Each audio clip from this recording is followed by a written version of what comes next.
to finding calm in the chaos. I am Denise Sith, and this is my podcast.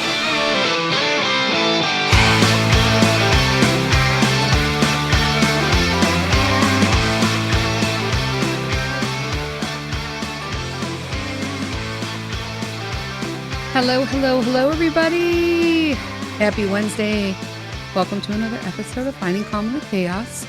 I almost did not record today because, number one, I'm super busy and it's just been crazy because I'm trying to keep up with everything because I've been sick for so long. But I feel like I'm starting to maybe get my voice back, and I'll just keep taking breaks while I'm recording this if I go into like a coughing jag. So we'll do that.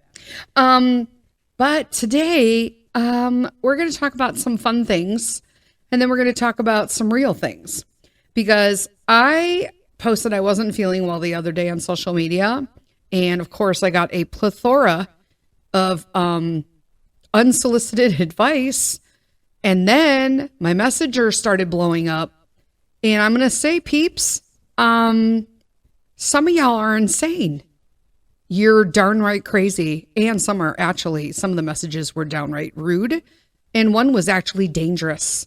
So I'm going to preface this conversation with, because a lot of people on social media do not know what I do. They follow me, but for whatever reason, they don't know that I'm retired from the medical world.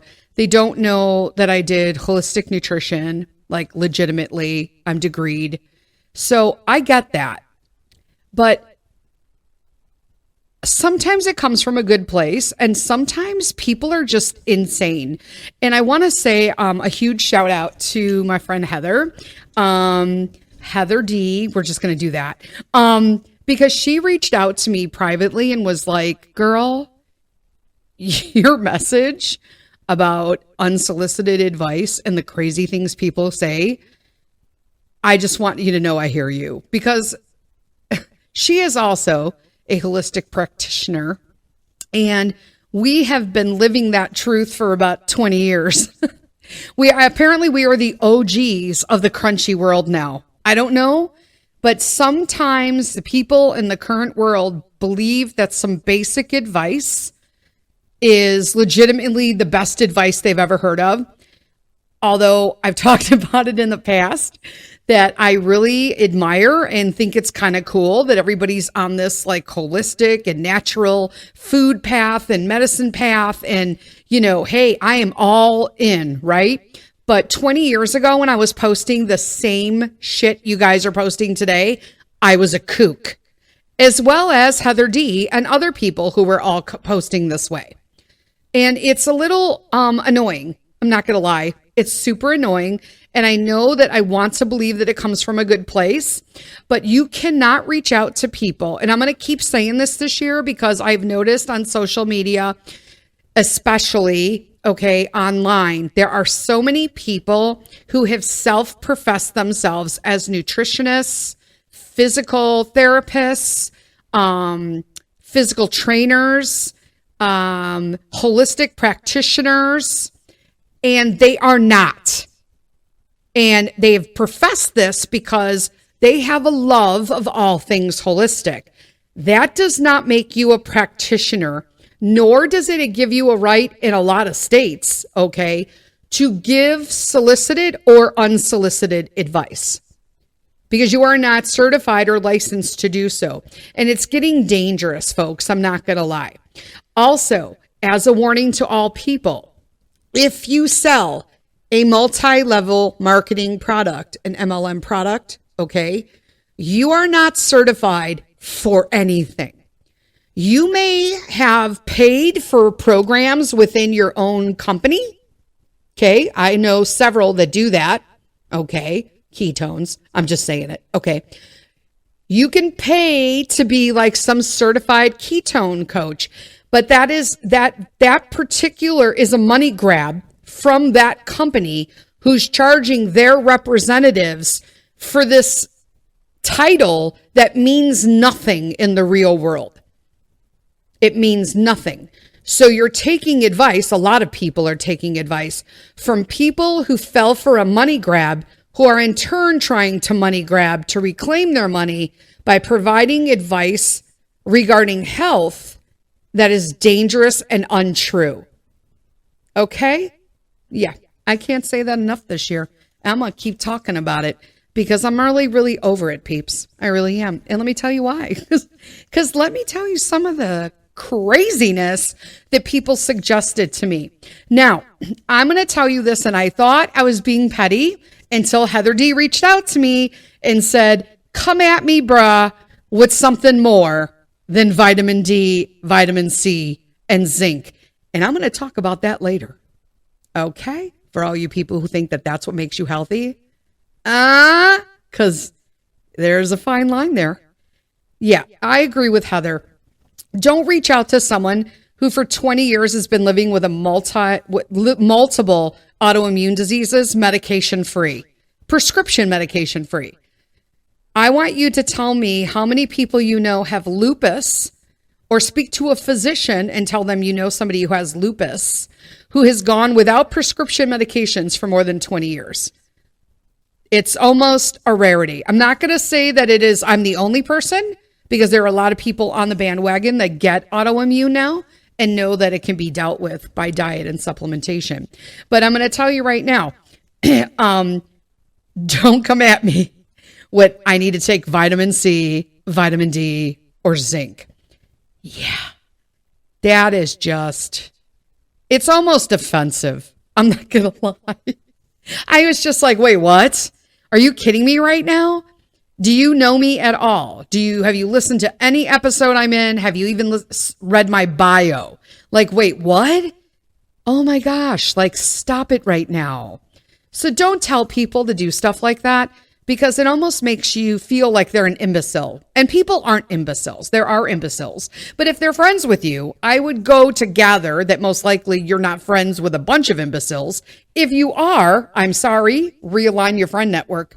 But it's just mind-boggling to me. Don't come at people with they need to take vitamin C and zinc. That's hogwash, okay? And I'm going to talk about that stuff later. The second part of the podcast, we're going to talk about actual myths versus what's real and why things are okay versus you don't do, okay? Because people just make stuff up and they don't really know the full picture. That's what happens when you have armchair holistic people. They're doing what they're reading online, which is not evidence-based medicine. And when you're dealing with holistic stuff, that could be really dangerous. Just because something is natural doesn't mean it could cause a ton of problems if you do it wrong. Because, my friends, it absolutely can. Okay? So, another thing, a big suggestion was that I do the elderberry syrup, which I already do. And I'm like, okay, but that's more of a preventative. So when you're taking elderberry syrup, you're not taking it when you're sick. I mean, you can, but it's more of a preventative. You would take that daily to prevent yourself from being sick. I also was told I should take antibiotics, which is interesting because if I have a cold, I shouldn't take antibiotics because a cold is viral. And antibiotics are for bacterial infections. And this is why people have resistancies to things, because you go to the doctor because you have a stuffy nose or a cough and you insist that you or your child gets antibiotics. And what that does is if you have a viral issue, you're taking antibiotics and your body becomes accustomed and used to those antibiotics. So that in the future, when you actually have a bacterial infection and you get prescribed antibiotics, they're going to probably not work, because the more you're taking them when you don't need them, the more your body develops an immunity against them. And you're taking them for no reason at all, which is why they tell you that if you are super sick and you're viral, stay home. Call your pediatrician's office for your kids or your doctor's office. And if you're not sure what to do, just have them give you what their suggestion is. Do I call my doctor for suggestions when I'm sick? Nope. Because my doctor is like severely obese and always sick. Just saying. So no, I don't ask for advice from him. I need him for other things like getting my lab work done annually. But I do my own medicine. It is what it is. Other people rely on their doctors 100%. That's fantastical. Should you rely on everything your doctor's word is for, like, the whole truth and nothing but the truth? No, because you're paying your doctor for advice. And then you take that advice and you decide what you're going to do. Your doctor shouldn't be telling you what to do because he's not the boss of you. You actually are his boss. You are hiring him for an opinion. And then you take that opinion and then you decide whether or not it's good enough. You're going to do it. You're going to do half of it. You need a second opinion from somebody else so that you can weigh the opinions together and decide what you're going to do. That kind of thing. You know what I'm saying? Let's be smart about medicine. Another thing that was suggested to me, Campbell's chicken noodle soup. Okay, so let me explain to you why this is funny. Because Campbell's chicken noodle soup is garbage. It's garbage. It's filled with garbage. And it has sodium content that is stupid. It's absolutely ridiculous. So no, should you eat chicken noodle soup like that you make yourself? First off, I don't need noodles when I'm eating soup. I don't like noodles. Not a fan. I don't want and I don't like beef floating in my soup either. Everyone's like, my mom loves beef barley because she likes barley and beef. And I'm like, yeah, I don't want barley or beef floating in my soup. It's just not a thing for me. It's just an undesirable combination, in all honesty. But a good chicken noodle soup that you're making yourself, add your noodles separate. Don't add them like I do. You make an actual chicken. Get yourself a good grass-fed, not grass-fed, but like a pastured chicken, right? So the chicken's out eating what they eat in the pasture. It's not a farmed chicken. There is a difference, my friends. If you're going and just using, I'm not saying it's bad, but if you're just going to your local store and getting a whole chicken, it's garbage, even if it's organic. Because unless it's coming from a place where it's a pastured chicken, so if you went to your grocery co-op or a local farm that probably sells chickens, that chicken is going to be filled with way more medicine. Although any of the chicken that you buy is going to be better than Campbell's. You know what I'm saying? Just don't do that. Go get some carrots, go get some celery, go get some onion. Get that down there. Give yourself some good stock. You don't want to make stock? Buy the stock. Add it and then add water. Do half stock, half water. This way you get like a super stock. Technically, if you're making chicken noodle soup, you should be going someplace where you can get yourself some chicken feet. I said it, chicken feet. Why? Because them feet are filled with collagen. The only thing I tell people is that if you do feet, I had a friend who did it once and I was like, what you need to do is, especially if you feed them to your dogs, you need to trim off or cut off the claw on the chicken foot, because it could hurt a dog's throat. And you also don't want that in your soup, right? You leave them in your soup. The collagen all around breaks down. People are always like, I drink my collagen from such and such company, or I do this every morning with their collagen. Listen, do you know how unbioavailable collagen is for your body? Let me just tell you, it's horrible. Your body hardly gets any collagen absorbance from things that you're taking over the counter. You may want to believe that. They will be providing you with studies that if you're in an MLM company, they're going to tell you they have proof because they did studies. Those studies were done on their own representatives, probably for about 3 weeks to a month. Done. It's just not proven.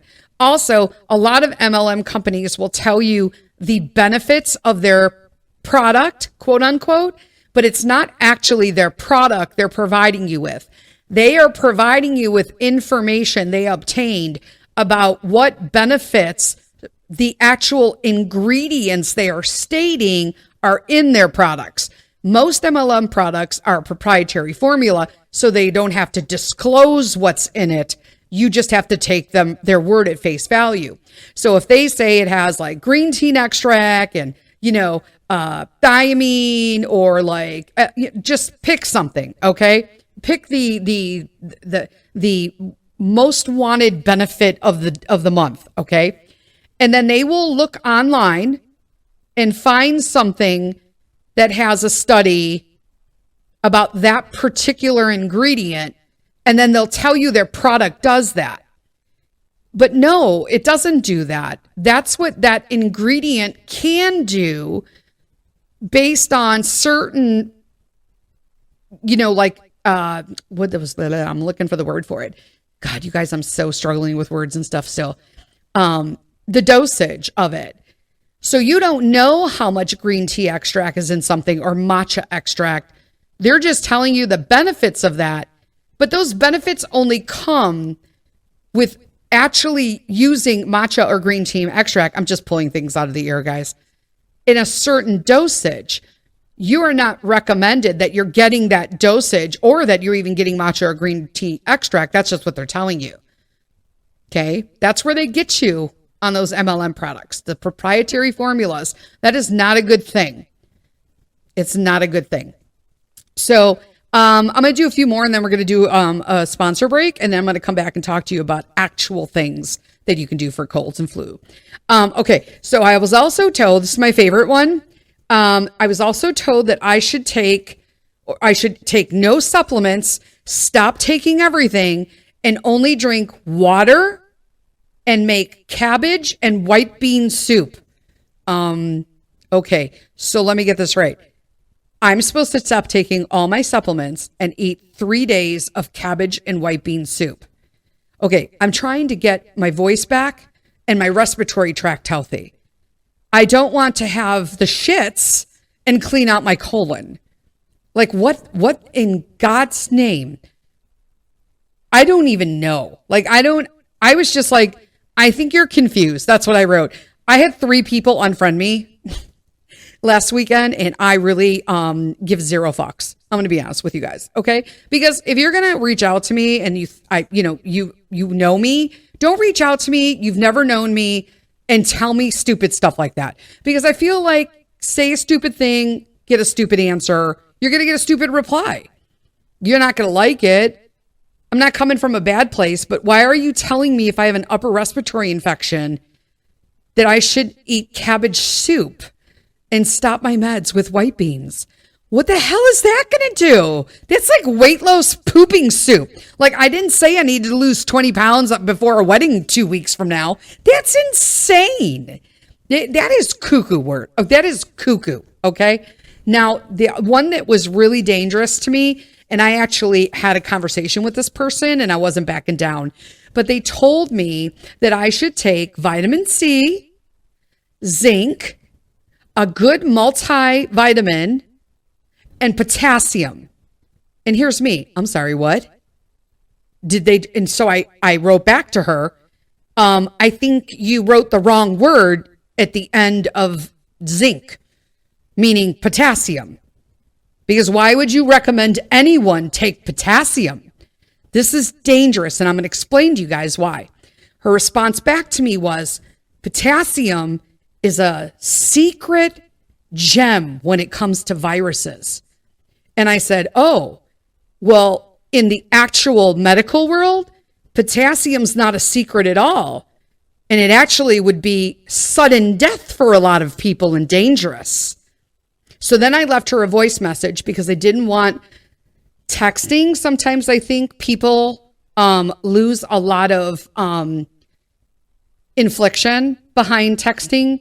So I wanted her to hear my tone. So she understood that I was coming from a right place and that in a nice place, but that she needed to stop ever telling that person, anybody ever again, to take potassium.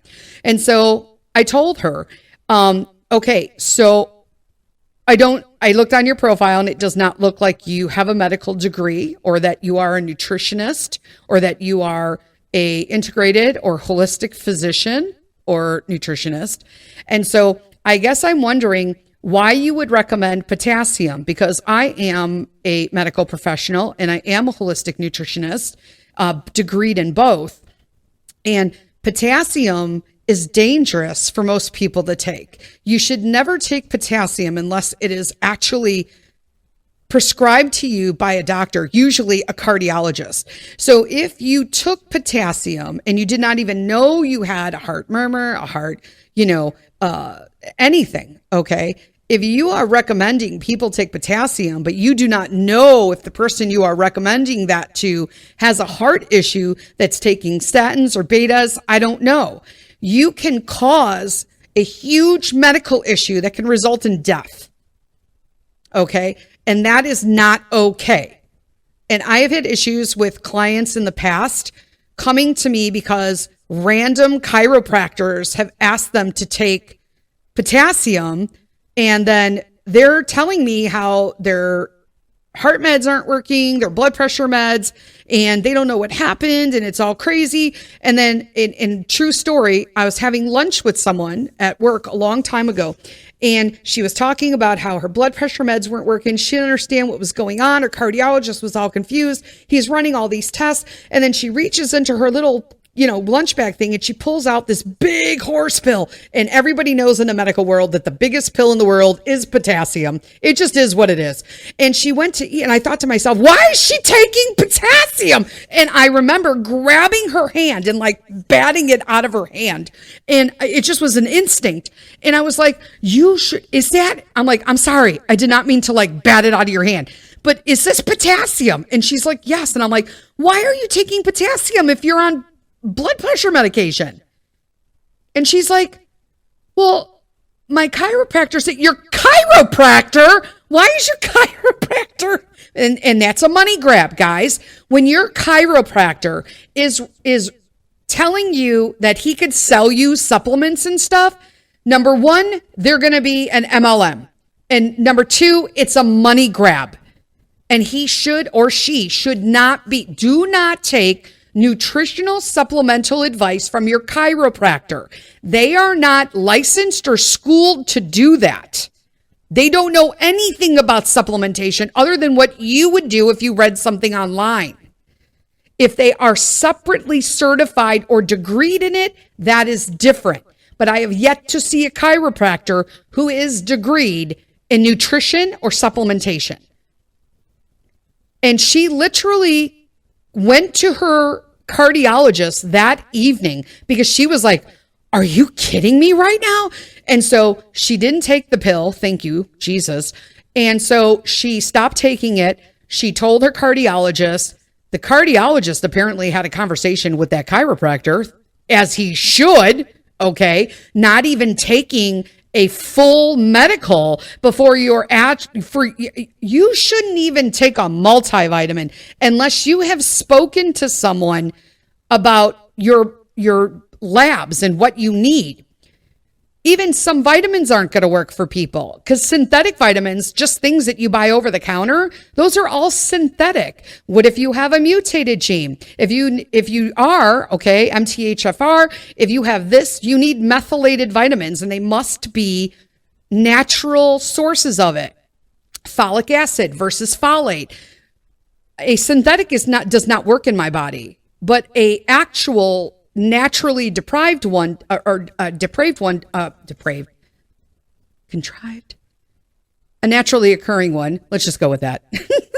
That actually will come from a source that your body can recognize. So the more natural the source of the supplementation, your body recognizes it and it's easily used and absorbed. The more synthetic the vitamin, your body does not recognize it. Therefore, it is usually just eliminated. So most people who are taking or have their kids taking Flintstone vitamins or the gummies that are filled with sugar, all of these things, your kids are just peeing out. And it's just sugar in a lot of cases. I get people who tell me all the time, like, well, my kid takes, the one a day, whatever. And I'm like, there's like sugar in that. Why would you take that? Don't give your kids gummies. I know adults that take gummies. Grow the hell up. You do not need a gummy. You're trying to be healthy. If your vitamin tastes good, it ain't a real vitamin. Like this, they smell bad. They taste bad. All you have to do is swallow it. Like, get over yourself. I don't understand the benefit of, or just the rationale behind I can't eat like lettuce or beets or broccoli or pick some other really good vegetable or fruit that people are going to decide that they don't eat because they're gross and they make them gag. Okay, but you'll eat an Oreo, and if you read the ingredients in them and what they do to them, why would you want that in your body? I don't get that rationale at all. So we're going to take a quick break. Now that everybody knows, don't take potassium unless your doctor told you to. We'll take a quick break, and then we'll come back and talk about like some actual things you could do.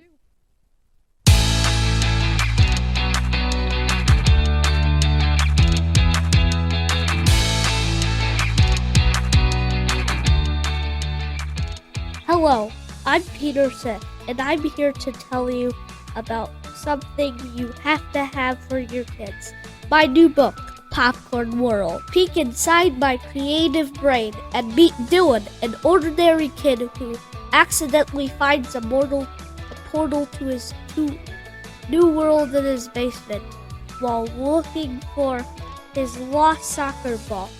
Your kids will totally be able to relate to Dylan and all his emotions, trials, and big act of kindness in my story. I worked on creating this book over the summer with my awesome tutor, Dr. Peterson. She helped me guide me through the parts of my book, and boom, Popcorn World was created. Another cool fact, my mom does all the drawings. Trust me, these pictures and the story are super cool, but you can find out yourself by picking up a copy on Amazon, and it's available worldwide. So even if my family and friends in Slovakia, Canada, Scotland, and Italy can get a copy of Popcorn World. Don't forget the name, Popcorn World. Available on Amazon now! Let's make reading cool.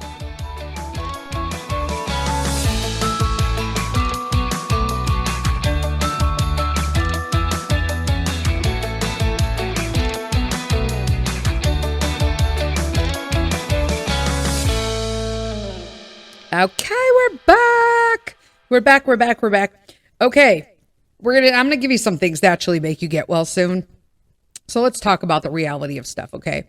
So there are a lot of common misconceptions in the world, as we've just discussed in the first half of the podcast, about catching or recovering from a basic cold, okay? So these are actual facts versus, so we're gonna do some myths, okay? That antibiotics, the first one is antibiotics treat a cold, okay?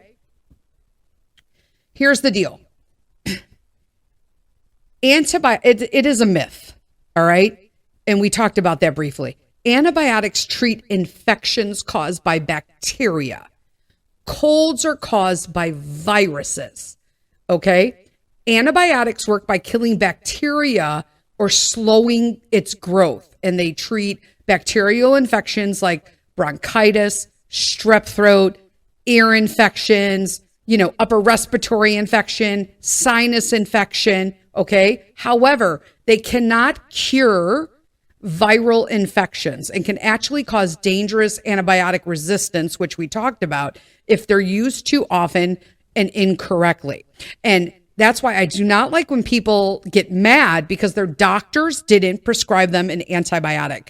They're actually doing the right thing. If you do not have a bacterial infection, you do not need an antibiotic, okay? Number 2, another myth. Vitamin C prevents colds. I said it, people, okay? Because the evidence is not clear about the impact of vitamin C. If you actually read everything that's out there, okay, there is some evidence that it can shorten the duration of a cold slightly for some people. But for people who have immunity issues, also people who have kidney disease, people who are pregnant, you should not be taking large doses of vitamin C because large doses can cause gastrointestinal upset. So if you, like me, think that upping your vitamin C while you're sick is going to help you, what it does in turn is give you the poops. Okay? Same for pregnant people and people with kidney disease. There you go. Stop telling people to take vitamin C. Number 3, another myth: feed a cold, starve a fever. Okay, listen, people should rest and hydrate. If you don't feel like eating or you're running a fever, it is critical that you stay hydrated. Keep fluids and electrolytes on hand. I don't care how you get them. Chicken soup is great, right? It's an easy digestible protein. Okay. It hydrates and, it gives you steam, right? If you're eating it hot, that steam actually releases into the sinuses as well. Okay. Another myth, going outside with your hair wet will give you a cold. Okay. So this is a big thing in Italy. They have a thing about wet hair in public. I think it's hilarious, but they do not mess around. And it's for this reason. In Italy, they think air conditioning and wet hair outside will make you sick. It's a myth. Okay. Now going outside, if you go outside with wet hair, you're going to feel cold, but it's not going to cause a cold or another sickness. Okay. Illnesses are caused by viruses and bacteria. Typically when you're in close contact with another person who's sick. Okay. I mean, that said though, you should make sure that you're wearing warm clothing to protect you against harsher climates. Don't just go outside with wet hair in the winter. I mean, right now it's like -9, like with the wind chill. Don't go outside with wet hair. That's ridiculous. Okay. But it will not cause you to have a cold. Another myth. A lot of people are going to be mad about this because I see this all the time on the mommy boards. Consuming dairy foods means more mucus. Okay. This is a myth because dairy can make mucus thicker and it may not sit well in the belly of someone who's having like a fever. However, dairy does not increase mucus production as a general rule. Okay. Some folks with a sore throat can find that like frozen or cold dairy products like popsicles and yogurt can be soothing. All right. But it doesn't make mucus. Okay. Please stop telling people that. Another myth. Colds don't cause fevers. Only the flu does. Okay.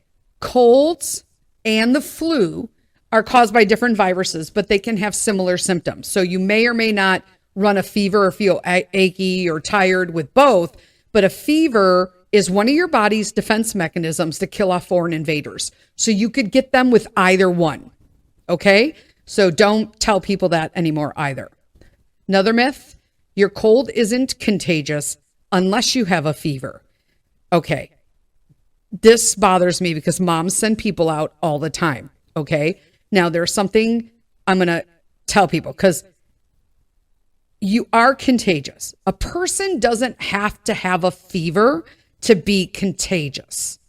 Okay. In fact, some people actually can have like few to zero symptoms and still be contagious. Okay. As we saw with, the C-19. Okay. Colds can be contagious even a day before your symptoms begin, and most contagious in the first 4 days after your symptoms start. Okay. So the viruses themselves can stay in the body for weeks after the symptoms have gone away, but the chance of spreading infection lessen as time goes on. Now, what about if you didn't have something viral, right, Denise, and it's bacterial? If you had a bacterial infection, you take an antibiotic. When you finish your antibiotics, a lot of people will be like, I need to be on my antibiotics for 24 hours and then I'm not contagious anymore. Stop it. You need to finish your antibiotics, clear up the bacterial infection, and then you are no longer a contagion for that bacterial infection. However, if you are also carrying a virus, you are and could be contagious still for the virus. You know what I'm saying? All these armchair doctors are just like too much, man. And so the last myth I have is you can't really do much to prevent colds. Well, that's a myth, but during the winter months, it's more important to take more precautions against colds and other illnesses. Okay. And these are ways that you can prevent a cold. Now, let me tell you, I do all of these things, but I also volunteer at a co-op with my homeschool co-op, I know how I got sick. My last class of the day includes an art class with like 6-year-olds, and I am the volunteer and I actively help our teacher in that class. It is a delightful class. The children are delightful. Every single one of the kids in that last class were openly coughing, crouping, and just hacking up stuff and sneezing all over it. You know, kids who are that age, my kid's like 9 and he still does that, where they just cough and like hack openly, and we're like right in front of them. And I knew when I left that class that I was going to get sick. I'm like, there's no way. I feel like their germs were in my eyeballs, my nose, my tongue, my ears. Like, it was just disgusting. But that's kind of where it came from. But just saying, if you have kids who are sick and they do not know how to cover, when my kid's sick, we don't go anywhere because he is gross. Okay. And he cannot, until he learns how to cover his face, use tissues and proper hygiene. Okay. Then he's going to stay home when he's sick. Keep him home. Keep him home, people. You know what else you can do? Stop feeding him sugar. I'm going to keep talking about that this year. All right. So this is the best way to prevent a cold. Okay. Washing hands frequently with soap. Not stop using the like bacterial soaps. Okay. All that weird clear stuff that smells like alcohol. Stop using that because it kills the natural bacteria on your hand. Stop using that garbage. So washing hands frequently with soap, like soap. Remember soap? Regular soap, man. Cleaning commonly touched surfaces like tables, counters, and toys with disinfectants. You don't use Lysol and you don't use bleach or Clorox, then use like a good, essential oil cleaner. That's what I use. It is what it is. Pick one of your choice. Stay hydrated. Drink water. Half your body weight in ounces of water, including your children. Including your children. Okay? A lot of kids don't drink water. Get them off the pot. Eating healthy, nutrient-rich foods to boost the immune system. Not sugar. Not sugar. If you're going to feed them oatmeal, please don't feed them the oatmeal that has all the sugar in it. Look at the stuff. Don't give them cereal. It has sugar in it. Unless you're feeding them a good cereal like I do, where it doesn't even have like gluten in it or anything. Like it's just all like protein. Do that, please, moms. Okay? Get enough sleep. It's hard enough for me to do that on a regular day. When I'm sick, I sleep like a baby. And staying away from others who are sick. Right? Because what happens? Then you're going to make people double sick. I don't just get like a cold. So everyone's like, oh man, if you got sick, I had it for like a month. Well, shit, if you had it for like a month, that means I'm going to have it for like 2 months. That's bogus. You know what I'm saying? And there isn't a vaccine for the common cold. And I'm not going to talk about vaccines because quite frankly, I don't believe in all the new stuff. Gonna leave it at that. Myth. Medications can cure a cold. Okay. Medications cannot cure a cold. There is no cure for a common cold. What is there for a common cold? Nothing. There is no cure. You just ride it out, baby. You ride it out like a wave. Okay. Medications can decrease your symptoms like fever, body ache, stuff like that. But the actual cure for a cold is, get ready. It's 3 things. Go get a piece of paper. Hurry up. Are you ready? These are the 3 things that actually cure a cold. Number 1, rest. Number 2, hydration. Number 3, time. Shut the door now. That's it. Rest, hydration, and time. What is it, Denise? Rest, hydration, and time. Do you see how that doesn't include anything but natural stuff? Rest, hydration, and time. That doesn't mean go to fucking work, people, and get everybody else sick so that their husbands or wives can go home and get their kids and babies and grandpa and grandma sick and their wives with autoimmune disease because, people are carriers. Okay, Mr. Sith is a carrier. He'll sit there and tell me that he feels fine, but his eyes are glassy and shit. And I'm like, he is not fine. And then 2 days later, I'm like, like coughing up a lung because he didn't feel fine. Like, I don't get that. Like, you're not a hero by not taking care of yourself. Stop doing that shit. Okay, so these are I'm going to talk about some common cold treatments that can actually make you sick. Okay? Because there's a lot of old wives' tales, misunderstood science. There's lots of myths about what to do or not do with a cold. These are some of the ones, because so there are a few more things that people recommended to me, which is why they're on this list. One of them is somebody told me I should drink hot toddies. I can't. Okay. First off, I'm in recovery. Like, I don't drink because I am a recovering alcoholic, as is my father and like tons of everybody in my family. So you probably just don't want to randomly tell people they should drink alcohol when they're in like someone who's dry. You know what I'm saying? It's kind of rude. A hot toddy is the thing to do to get rid of your sniffles. True or false? It's false, people. It's false. First off, a hot toddy, for those of you who don't know, is like whiskey, lemon, and hot water. Okay? And it's not going to get rid of your cold. Okay? Hand sanitizers with alcohol, okay, are going to help destroy maybe cold viruses on your hands, but drinking alcohol will not do the same inside you. Okay? Alcohol dehydrates you.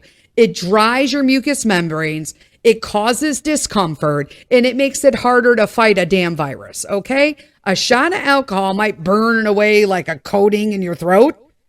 Okay? You know how like you take it and you're like, oh, you know what else does that? Fire cider. Okay? Fire cider. Make some oregano oil for yourself. That'll do it too. But literally, the resulting dehydration from a hot toddy will make your cold last longer. What's a better option than a hot toddy? Okay, drinking plenty of fluids, period. Water, orange juice, mint tea, throat soothers. We have one called Flu Fighter from our local tea shop. Anything to keep yourself hydrated will help you feel better. Good hydration is going to clear congestion. And when you're sick, make sure you get at least half your body weight in ounces of water a day, okay? Because the better hydrated your body is, that will help your immune system stop the cold system, the symptoms, okay? You know what I'm saying? And here's zinc. Everybody thinks I should take zinc. Zinc can shorten the length of your cold. True or false? Well, true, but with caution. Now, let me explain why. It's recommended that you usually take zinc by mouth, okay? So taking zinc supplements at the first sign of a cold for normal, healthy people, meaning you don't have any underlying medical conditions like autoimmune disease, heart disease, lung disease, you know what I'm saying? Okay, diabetes. When you take zinc supplements in the first signs of a cold, you could actually shorten the duration of symptoms about a day and a half in adults, okay? But there may also be some benefits to taking zinc regularly. I do in my natural multivitamin, okay, my daily multivitamin, but there are some nasty side effects to taking zinc, okay? So zinc can leave a bad taste in your mouth. Some people can get slightly nauseous after taking it. There are no beneficial effects seen in children. It's not really helpful for them. So if you're like loading your kids up with zinc, there are no studies anywhere that show that zinc is beneficial for kids that are long-term. You don't send me like a study that was done on 30 kids over 6 months in 1973. I don't want that. Okay. I want a 20-year study. If you have a 20-year study plus of what vitamin or what zinc can do for kids beneficially, send it to me and I'll change what I said. Okay. Just power through the symptoms. Just power through them. You're going to be fine. If you don't treat the symptoms, your body's going to find it faster. Okay. You're going to get through that cold faster if you just let it go. True or false? False. Like what? Why? Some people will actually advocate suffering through like the runny nose, the muscle aches, the sore throat, fever without taking any medications. Now, I don't like to take unnecessary medications. I don't do well with Tylenol, that kind of stuff because of my not just my autoimmune, but also my tolerance to medication. Okay. However, this does not shorten a cold. Okay. The cold virus is replicating inside of your cells, and the mucus of like a runny nose is not flushing out. What it does is just spread the viruses to other people. Okay. So you absolutely want to intervene and help your body out. Help your body help itself. The better options are treat your symptoms and rest, right? If you need an anti-inflammatory med, get you some rest, take those, prevent the spread, stay home. Any ibuprofen for fever or body aches if needed, antihistamines if you have a runny nose, a cough suppressant for a cough. You can use a prescription or a natural source. I don't take meds, but I will tell you that this last sickness that I go over, I had an upper respiratory and a sinus infection. I know, and I took erythromycin, which is an antibiotic, because I had a bacterial infection. And I took prednisone, which is a steroid, because that helps clear it up. And then after the fact, now I just have viral symptoms that are lingering. And that's just going to take time. Vitamin C, okay? Everyone, take a ton of vitamin C. It cures everything. True or false? Again, somewhere in between. Vitamin C can fight anything they say, from a common cold to like cancer. Like, I'm not making any claims, but that's what they say. It's out there, right? But newer research seems to show that vitamin C has little effect in preventing the onset of cold or reducing its symptoms. I know a lot of people don't want to hear that. Is it going to hurt you? Absolutely not. But the same study that was done that I just said had it like very little in preventing the onset of cold.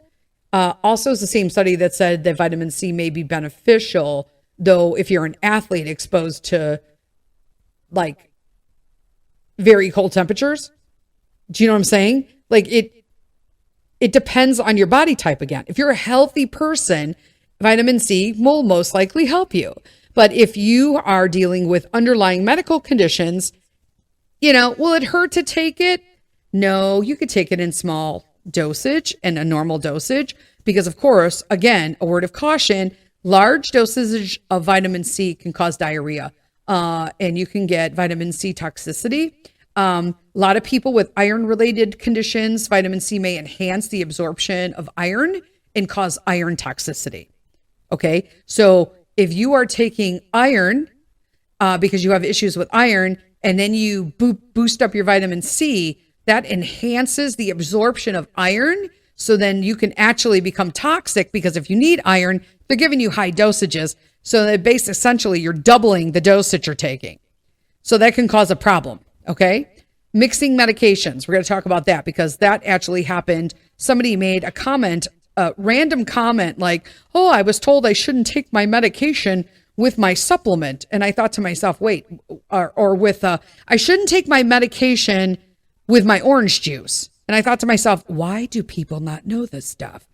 But one of the other ones is mixing medications, okay? Over-the-counter cold medications are perfectly safe to take with other meds. True or false? False. As are over-the-counter or regular supplementations and vitamins, okay? And also that includes citrus drinks, grapefruit juice, lemons, limes, oranges, okay?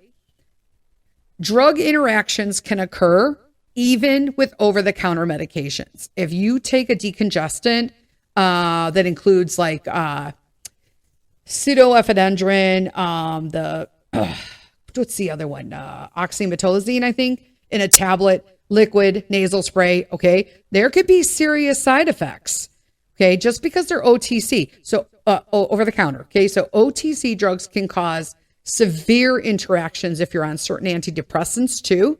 I know that Mayo Clinic had said that anyone with high blood pressure should also be careful of decongestants, okay? Now, personally, if you are taking prescription medications, you should not take your supplements or vitamins. There should be a 2-hour window. So I always advise that you take your medication, your prescription meds first, and then set an alarm for 2 hours later or at lunchtime and take your medications then. But I do know that some people might take a medication in the morning and a medication in the afternoon. In that case, you definitely want to set the alarm for the mid time. 2 hours is like optimally perfect. But if you eat at like 8 and you have lunch at 11, I would say that probably about 9:30, 10 o'clock, you should take your supplements and your vitamins.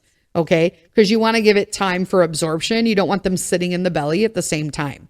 If you're taking a prescription drug, you should never take it with orange juice, grapefruit juice, lemon, or lime, because the citric acid in it has counteractions or contraindications with medication. You just shouldn't. I thought that was common knowledge, but apparently it is not. So check the warning labels on your cold medications if you're taking over the counter, especially combination medications. So if you're taking the ones for, runny nose, sore throat, and congestion, those are the ones you got to worry about. Okay. The Mucinex and all that. Okay. If you take other medications regularly or you have other health conditions, ask the pharmacist. If you're not sure, ask the doctor. Look for drug interactions. Now, the pharmacist will probably know about a supplement interaction. They should be able to tell you that you should not take supplements or vitamins within a certain amount of time of your prescription drugs. But a doctor probably does not know. I'm going to be honest. They probably do not know. Echinacea. Okay. I swear by echinacea, I can get rid of my cold every time. True or false, people? True. Okay. Because it's likely true, because some research shows no benefit at all. However, a larger analysis of echinacea studies show that the extracts of the plant can reduce the length of a cold by about 1.5 days. That's not bad, right? Some people with allergies to plants like ragweed have shown allergic reactions to echinacea. So if you do have ragweed allergies, echinacea is probably not for you. Some preparations can be contaminated with molds and other allergens. So here again, sourcing your supplements. If you don't source them properly, these things can happen because they don't look for them. And you definitely don't want to be taking like other allergens when you think you're taking echinacea, but you got other allergens in it and molds, right? That's not going to help you. It's important to be careful when you're taking herbal supplements, especially if you have known allergies to pollen and weeds and stuff like that. People don't even think about this. Herbs are not regulated by governmental health agencies. Okay. So you must buy by a reputable source. You must buy someplace they must say that they're certified organic and non-GMO. Period. If they don't say that, then you can't have it. And always make sure that they're 100% pure and non-synthetic. And they'll usually state that on the thing. Chicken soup. We're going to talk about chicken soup again. Grandma's chicken soup is a cure-all for any cold. True or false? True, baby. True. And many cultures swear by the curative powers of chicken soup, right? But not Campbell's, okay? Don't be going and get yourself some chunky, maybe some Rao. I would agree. I would thumb up a Rao soup. It's going to cost you. You could probably make a pot of chicken noodle soup for what a bottle of Rao soup costs. Okay, I'm just saying. It's true, right? So the myth is basically true. Okay, so a study from 2000 shows that chicken soup may have anti-inflammatory properties that help ease cold symptoms. And besides warm liquids and protein, they help you stay hydrated, right? The heat of warm soup loosens congestion as well. But again, many canned chicken soups are loaded with sodium, and some even put food dyes in them, peeps, okay? So foods with high salt content are going to what?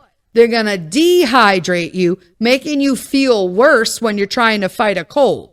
So go with a good chicken soup. Pay the money. Everything costs money now, peeps. Everything is so expensive at the stores. Buy the damn good soup. Buy the good soup. Buy the damn. I challenge everyone on this that's listening to this podcast to I don't get anything from Rao. I just think if you're going to buy a chicken noodle soup, it is fantastic. I have served this soup to people. I have gifted it to people. And I have told every single one of them, people have been like, this is the best damn chicken noodle soup. I feel like I didn't make it myself. Exactly. That's how you want it. So RAO, R-A-O, chicken soup. It's in a glass jar because cans are gross. Just saying. Okay. So the best thing, what are we taking away from this? The best tips for getting over your cold. Okay. Drink plenty of fluids, get plenty of rest. Okay. It is that. Water, juice, clear broths, warm water with lemon or honey. Real honey, not sugar honey bear. Okay? The little honey bear, okay? The little plastic honey squeeze bear, that is sugar. It's just sugar, peeps. You want real honey, raw honey, preferably unfiltered. But I know some people don't like that, but get yourself some real raw honey, okay? Because they can help loosen congestion. Tea's fine, but it really should be decaffeinated. Those are the best. For me, I don't really like a lot of decaffeinated teas. I'm going to lock it a lie. But I will just drink it. I don't care. Saltwater gargle can actually help ease a sore throat better than a lot of medications, period. Saline drops reduce stuffiness and congestion without the side effects of decongestants. Neti pots, all of that. So you don't have to take the drugs. Just giving you some options, peeps, okay? Humidity. Take a steamy shower. Get those nice little shower steamers. You can buy those. I know the World Market by my house. I love that store. They have these awesome shower steamers. And they come in like eucalyptus and like all these like echinacea, something, whatever. They're amazing. Get the nice, treat yourself, peeps. Treat yourselves. You're sick, okay? Humidity. Take a steamy shower. Use a well-cleaned humidifier in small doses, okay? What that means is don't just let your humidifier be running and running and running. You got to give it a break, okay? When I run my humidifier, I will run it at night while I'm sleeping. I'll run it at night while I'm sleeping, and I usually put some of the immune boost drops in it. So like rosemary, lemon, what else is in there? Thieves, the thieves kind of thing. It's called immunity boost because I get mine from Revive because I don't do MLM. So same thing. It's literally the same thing. So I'll put it in there and I crack my window open a little bit. I can't sleep with the window shut, peeps. I'm sorry. And I have a small little fan going, but I do have to turn off my air purifier, my SANS, because the air droplets and the oils and everything make it go like haywire all night. So I just turn it off, and then in the morning I turn the air purifier back on, and then I turn the humidifier off. You don't need to have it on all night. If you get up to go to the bathroom like I do, just switch it off. Sometimes I forget and I just switch it off in the morning when I get up. But it does not need to be running in the house all day. And if you do need to dehumidify your house a little bit or humidify it, I guess, make it a little more moist. Because if you live in the Midwest like I do, or the East Coast, certain parts of the East Coast, it's freaking cold here right now. And the air is dry and you get the crackle. You know what I'm talking about? Where you walk around with a slipper and you accidentally you go to put a light on and you electrocute yourself. Yeah, it's that time of the year, peeps. You can literally take a boiling pot or a crock pot, fill it up with water, and throw in some lemons or oranges with some fresh, rosemary sprigs, some cinnamon sticks, star anise. Pick whatever you want your house to smell like, and just turn it on and leave the cover off. Put that thing on high, your crock pot, and it will smell wonderful. And at the same time, you'll get that humidity into the house so it's not so dry. You're welcome. It smells wonderful. Anyway, that's all we got for today. I got through this. I only made two stops for coffee breaks. I saved you guys from hearing that. And I will talk to you guys this Saturday. Until then, lead with kindness and lean on God. Bye.